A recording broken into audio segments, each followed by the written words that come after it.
नमस्कार विद्यार्थी मित्रांनो, मी रुपेश पांडू धुमाळ। आज मी तुम्हाला एक भाग घेऊन आलोय, तो ग्रामपंचायती संदर्भात। ग्रामपंचायत म्हणण्यापेक्षा स्थानिक स्वराज्य संस्थे संदर्भात। आता स्थानिक स्वराज्य संस्थेमध्ये सुद्धा पण काही काही घटक असे असतात की ते आपल्याला लक्षात राहत नाहीत। कधी कधी कन्फ्युजन, मी बऱ्यापैकी आता फोकस कशावर करतोय की जे कन्फ्युजनचे विषय आहेत, कन्फ्युजन करणारे विषय असतात की कोणाचा भाग कशाशी संबंधित आहे, त्याच्यावर मी फोकस करतो सध्या।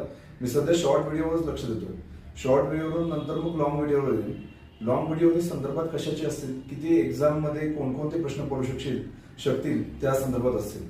त्यासाठी मी आज एक काय भाग करतोय, तर शॉर्ट व्हिडिओचा।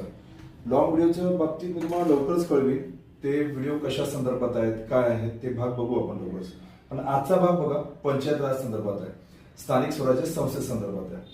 आता त्याच्यात आपला प्रश्न येतो, संस्था आणि सचिव म्हणजे कोणत्या संस्थेचा सचिव कोण आहे त्याच्या संदर्भात। आता बघा, ग्रामपंचायतीचा सचिव कोण हा प्रश्न येतो, तर तो आहे ग्राम सेवक। जिल्हा परिषद याचा सचिव कोण आहे, तर असा एक भाग येतो, तर उपमुख्य कार्यकारी अधिकारी। सरपंच समितीचा सचिव कोण, विस्तार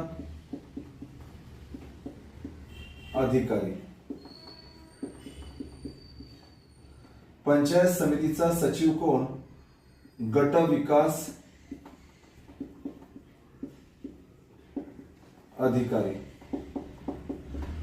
जिल्हा परिषद स्थायी समितीचा सचिव हा सुद्धा उपमुख्य कार्यकारी अधिकारी असतो। नगरपालिका याचा सचिव जर बघितला आपण, तर आपल्याला बऱ्याच वेळेस या प्रश्नामध्ये कन्फ्युजन होतं। आपण बऱ्यापैकी नगराध्यक्ष हा दिसला की नगराध्यक्ष आपण टिक मार्क करतो, तर नगरपालिकेचा सचिव हा मुख्याधिकारी असतो। लक्षात ठेवा, तुम्हाला एक पॉइंट महत्वाचा सांगतो, सचिव हा शब्द सांगितला की तुम्हाला लक्षात ठेवायचे अधिकारीच, कोणताही घटक हा अधिकारीच असेल। जर अध्यक्ष बोलले, अध्यक्ष विचारले तुम्हाला, तर तो पदाधिकारी होऊ शकेल। मग हा बघा, हा तक्ता लक्षात ठेवा, कन्फ्युजन करणारा तक्ता आहे। तो तक्ता जर तुम्ही कन्फर्म डोक्यात ठेवला तर तुमचा एक मार्क कन्फर्म आहे। बघा, तुम्हाला हा व्हिडिओ आवडला असेल तर नक्कीच लाईक करा, शेअर करा आणि सबस्क्राईब करा। थँक्यू।